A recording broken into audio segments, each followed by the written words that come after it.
આમોદની શમા ચોકડી પાસે રાત્રિના સમયે કોઈ અજાણ્યા વાહને ગૌવંશને ટક્કર મારતા તે તરફડિયા મારતું રોડની સાઈડમાં પડ્યું હતું, જેની સારવાર જીવદયા પ્રેમીઓએ કરી હતી।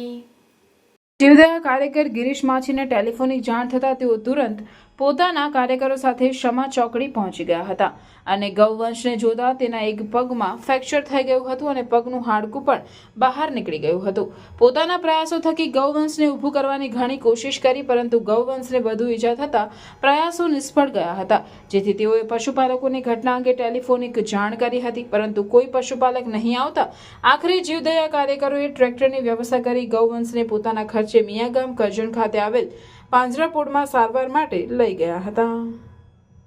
અમને જાણ કરવામાં આવી કે આમોદ શહેરની અંદર સમા હોટલની બિલકુલ સામે રોડના કિનારા પર એક અજાણ્યા વાહને એક મૂંગા જાનવર પાછા દાને ટક્કર મારીને જતું રહ્યું। એ સ્થળ ઉપર અમે તાત્કાલિક પહોંચીને અમે જાણ કરતા એ વાછરડાનો એક પગનું હાડકું તૂટી ગયું છે, પગ તૂટી ગયો। અમે પશુપાલકોને ફોન કરતા અમે એમને જાણ કરી, છતાં પણ આ 1 કલાકનો સમય વીતી ગયો છે, અત્યાર સુધી પણ કોઈ પણ પશુપાલક આ જગ્યા પર આવ્યા નથી, જેથી અમે આ વાછરડાને કરજણ મિયાગામ